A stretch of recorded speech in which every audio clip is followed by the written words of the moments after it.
This is all about buying and selling stock, at least in a very small case. So when you get an interview question like this, there you have to ask them what the constraints are, and they're going to tell you, okay, this is about buying and selling a stock once.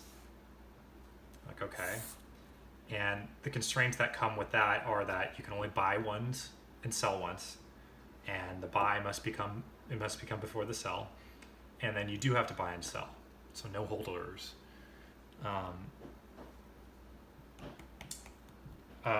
So given like a time series of data, so these are stock prices.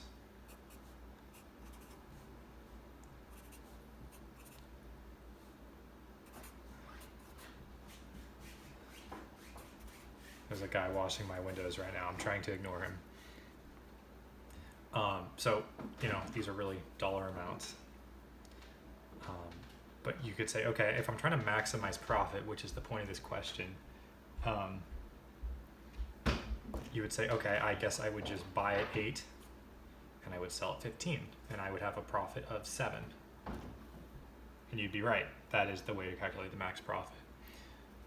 But how would we do an algorithm from this? So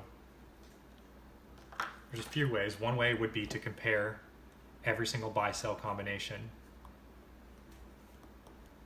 of which there are n squared, or there's n squared over 2, which is O of n squared runtime. You basically compare every single combination and then just keep track of the max profit.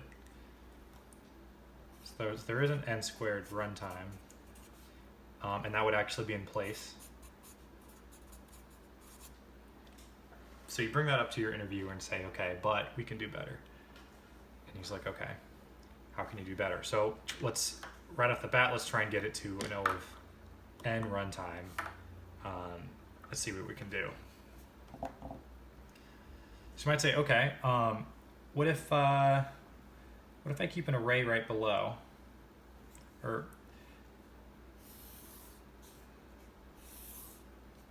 and I'll just call this the min so far. And this is just the minimum stock price we've seen so far.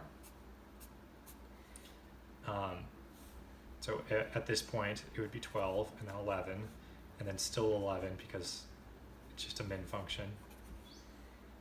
And we would go through and we write that all out. And these are basically representing the best buy points. Sorry, I messed this up. And still 8. And then we'd also have a max profit. I'm just going to write buy and then also sell, because that's what these are representing.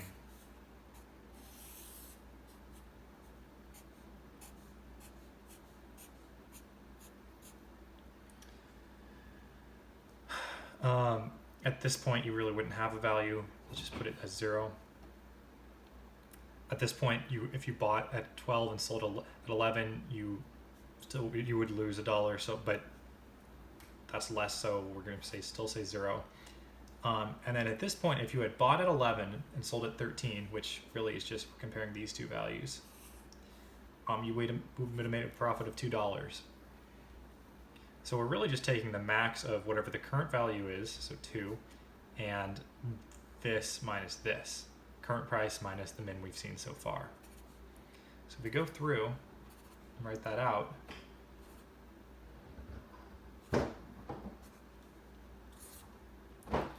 we end up with a max profit of 7. So that's a good solution. That's one pass.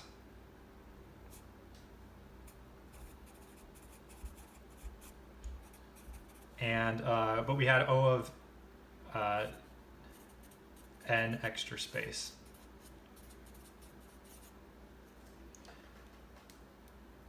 There's a couple optimizations you could make right off the bat. Instead of keeping both these values in arrays, you could say, okay, why don't I just keep an integer? Because once we go here, or once say we're looking right here, we don't actually care about previous values. We're just taking the max, or the min in this case, at every single point.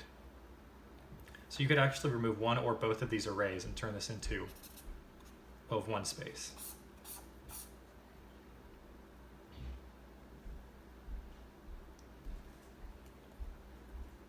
This is how that would look like in code.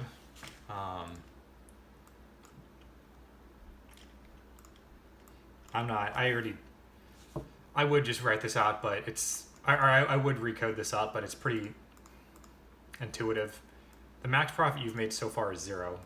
And then the minimum price you've seen so far at 12, at the very first point is going to be 12. So you actually manually fill in these values.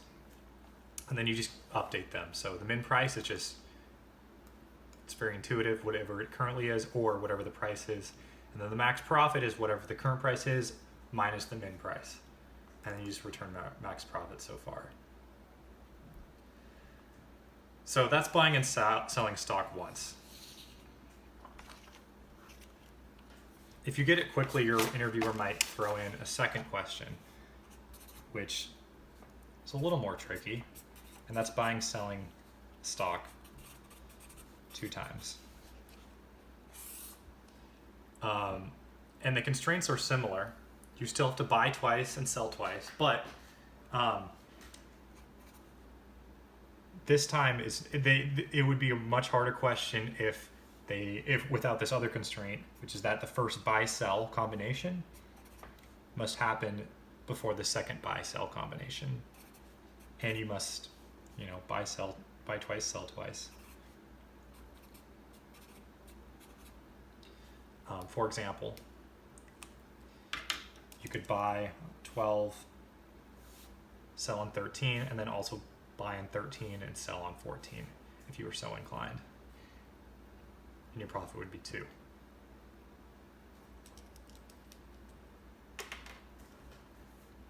So how would you approach this? Well, if you're trying to think about it and nothing's coming to mind, just throw out the brute force solution, and that might buy you a minute to think about how you would actually solve this. Which is exactly what I'm doing right now. If you compared every two values, every single combination, so buy 12, sell 11, buy 13, sell 9, and continue down, buy, sell. This algorithm right here, worst case would be n squared, but we're also doing that for every combination of this. So we do have a way to solve this in just garbage time, but it would be in place, which that counts for something. When an interviewer brings up a 2-part question like this, a lot of the times just think about using the previous solution inside the current question. So what did we do before? We came up with a O of n runtime, O of one space way to do this problem. So why would we not say, okay, for every single combination of the first buy sell, why would we have another n squared? Why would we not just have that second one be an O of n pass? So that brings it down to O of n cubed.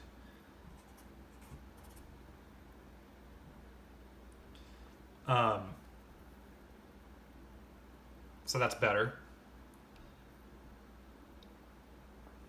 Another way you could solve this would be to actually start keeping track of some values. So previously we made those 2 arrays of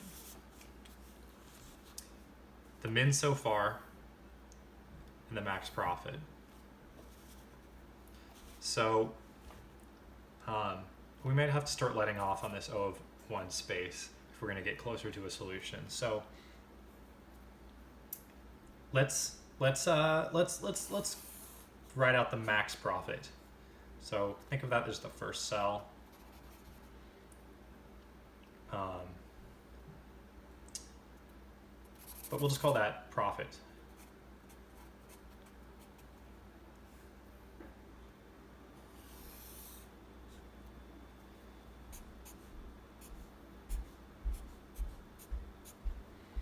And this is looking from left to right. And to think let's just write out what we're doing too. We're going to take the price and we're going to subtract the min we've seen so far. So profit is 0. This is the exact same as this. 2, 2, 3, 3, 6, 6, 7. So that's the one buy sell. But to calculate for the second buy sell, if we how you might come about this is thinking about like, okay, so if this first buy sell happens here, now we just need to find the max of this combination. We're just kind of moving the array over and over and over again. So we've kind of calculated it forward looking at a certain point, at least for this array. So if we calculate it backwards looking, we can actually come up with another array. Call this profit 1 and then profit 2. And really profit 2, all it is, it's going to be the price. Let's see, no, it's going to be, yeah, it's going to be the price. Or no, it's going to be whatever the max we've seen so far. So the second sell value, because we're going to want to maximize that, minus whatever the current price is. That'll make sense in a sec.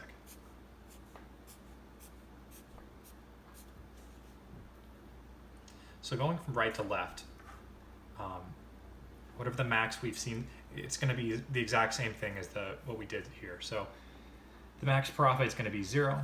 The max profit is going to be 2 because we're just looking at a 13 and 15. Still 2, 7. It's going to be 7. And we're going to realize as we go through, it's still all 7 because that's the max profit we can make in this for a single buy sell. So now if you sum these, what is that really doing? That is saying, okay, like for example, the buy sell here.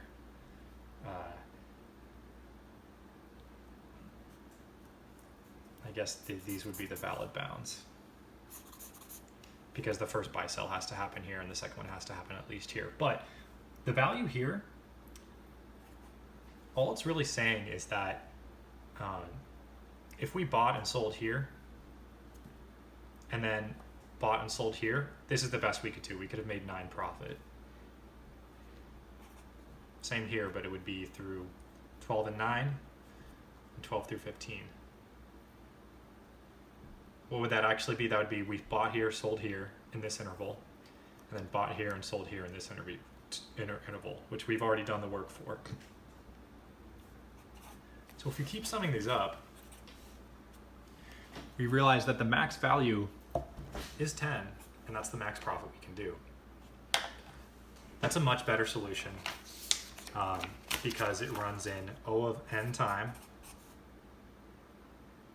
and it has O of n space, technically 2n. So if you come up with this, your interviewer will say, they might be happy, they might not. They might say, okay, how can you make this better?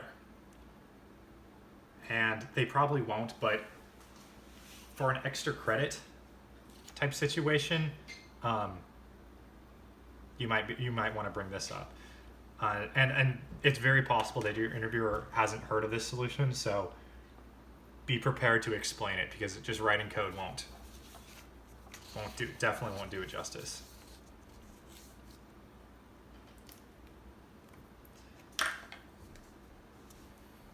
So we're still on buying and selling a stock twice.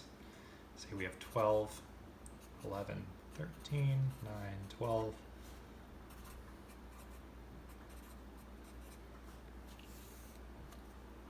If you notice what we did here, we were keeping track of, this price minus min was the first, let's see, this was the first sell minus for the first buy. And this one was the second cell minus the first buy, or the second buy. So really we kind of reduced the data and we were able to do it that way.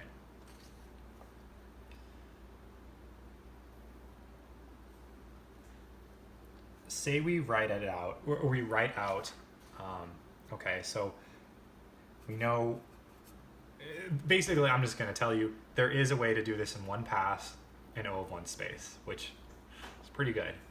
How would you do that? Well, one pass, you're probably going to go, you're going to go through the array at least once, or you're going to go through once. You're going to have to keep track of 4 variables. Whatever you first bought at, sold at, your second buy, and your second sell. And this second sell is actually going to include information from all of these. We won't be able to sum these up at the end. I'll explain.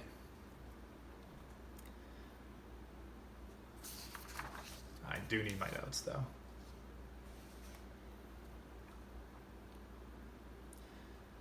So this first buy, it's the same as the min so far function.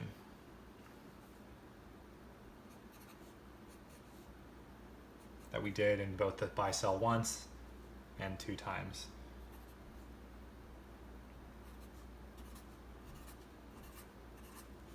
Intuitive. And the sell one is actually the max profit that we've also done for those. So 0, 0, 2, 2, 3, 3, 6, 6, 7. So we've done that before. And we know that we don't have to store arrays for that. We can just store the current value. Now that we introduce a second variable, or a second set of variables, we're going to have the buy 2. Now, this is the hardest part. If you can get this part, you can get the whole problem. But I want to focus on the idea that this buy 2 should be a min. We're trying to minimize our second entry point. So buy 2, minimize entry point.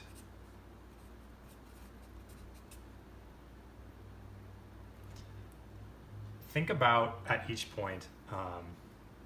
So when we calculated the first cell, what we were really doing is just saying, okay, this value minus this value equals this value. That applies to everything. And then we did the min-max function. What that really corresponded to was saying we had, think about a bank account. You have your bank account. Say you have $0 to start out with, and say we're looking at here, and say you bought at 11. So you had the asset, but you had negative $11 in your bank account. But then you sold for 13. So now you have $2 in your bank account. That's just this value. So we reduce the data to that. But also say that you want to buy again. Well, the minimum value we've seen so far to buy in at is 13.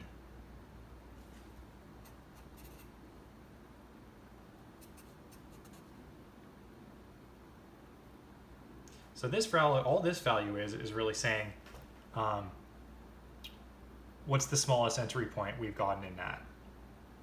And how much money do I have in my bank account? And then after that, we can calculate it should be easy to say what the second sell point is from there. It's similar logic to whatever the first buy, but we have to keep track all these previous ones. So what did we do here? We said 2 and 13. For simplicity's sake, I'm going to actually say 13 minus 2 and then actually minimize that, but that's the concept. That's what we're trying to think about. So going through, if we're just going to say 12 minus 0, and then try and minimize this. So first it's going to be 12. Or let's see, 12 minus cell. It's going to be 12, 11, 11, 7, 7, 5, 5, 5, 5.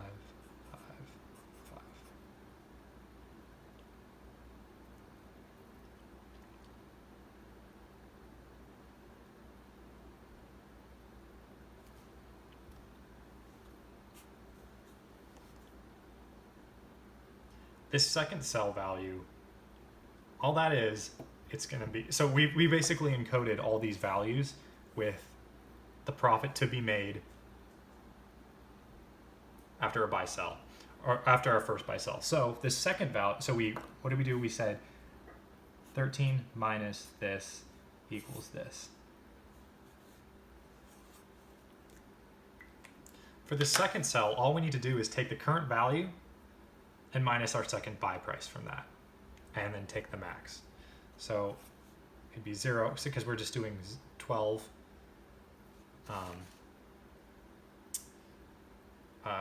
minus this,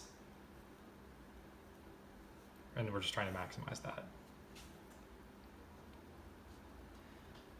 So cell 2, or whatever.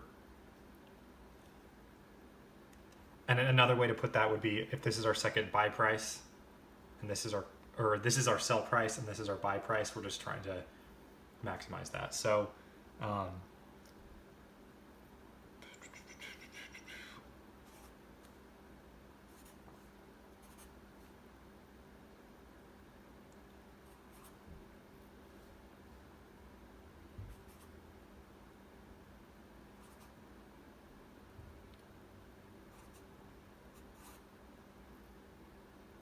and then just to write out what I'm doing,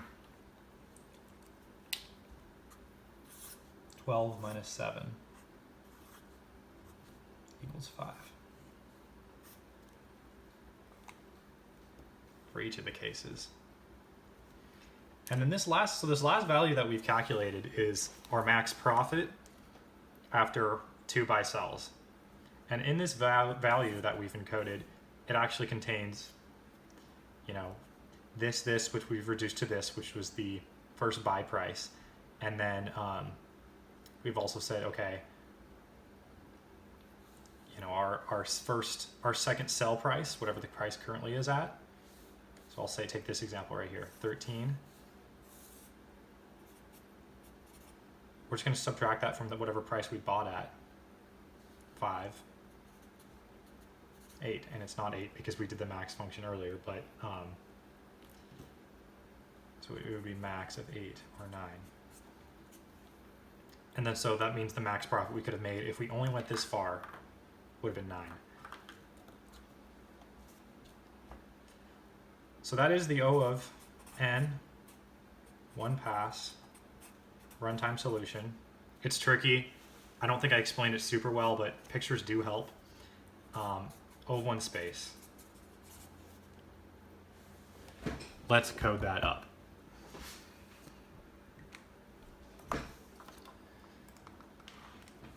So if you get the implementation, if you can draw a picture and draw these out, the implementation is pretty simple.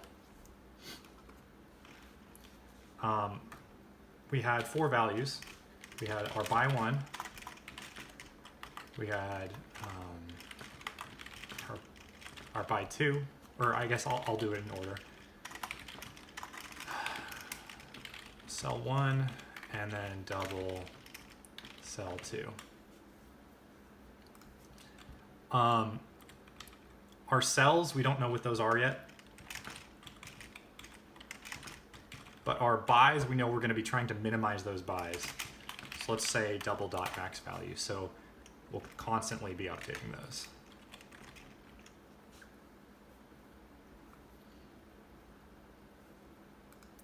And then we just went through one by one, and this was all simple addition and subtraction.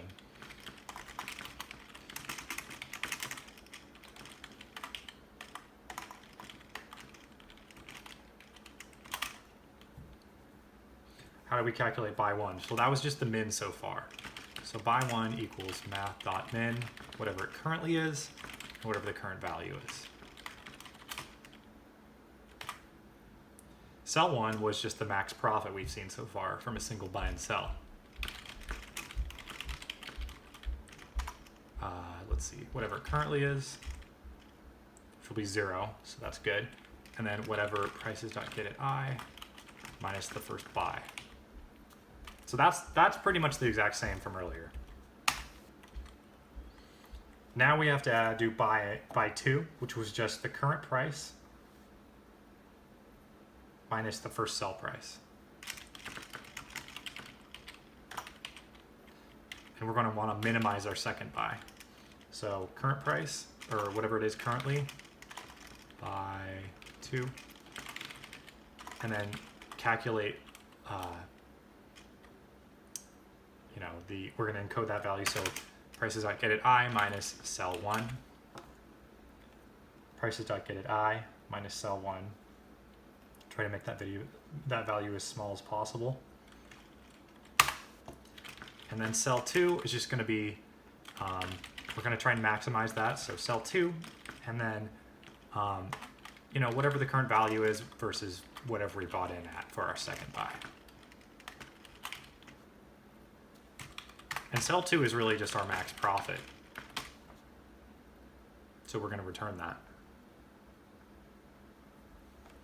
So again, buy two is the hardest part to get here.